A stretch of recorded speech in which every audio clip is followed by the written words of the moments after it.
అయ్యా సబ్స్క్రైబర్లు విజయవాడలో ఉన్నా ఎక్కడున్నా కానీ ఒకటయ్యా, మీరు సీఎం గారికి ఎలా పంపిస్తారో సోషల్ మీడియా ద్వారా దయచేసి లైక్ కొట్టి సబ్స్క్రైబ్ చేసి షేర్ చేయండి.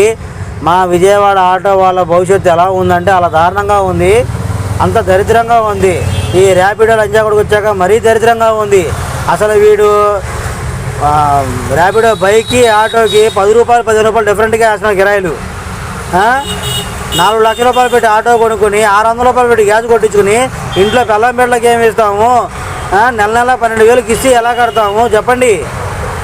మాకు ఎలా బతకాలి చెప్పండి? ఇలాంటి దరిద్ర వ్యాపారాన్ని ఎందుకు వస్తున్నాయి విజయవాడలోకి? ఆ జగన్మోహన్ రెడ్డి రాబట్టే కదా వచ్చే మనకి. ఆ జగన్ అనే ఈ గవర్నమెంట్ పర్మిషన్ ఇవ్వబట్టే ఆ లంచాకొడుకు విజయవాడలో అడుగు పెట్టారు. ఒకప్పుడు ఎంతో హ్యాపీగా బతికే విజయవాడలో జనాలు రోడ్డు మీదకి వచ్చి ఆటో ఎక్కి వెళ్ళేవాళ్ళు కిరాయి మాడుకుని.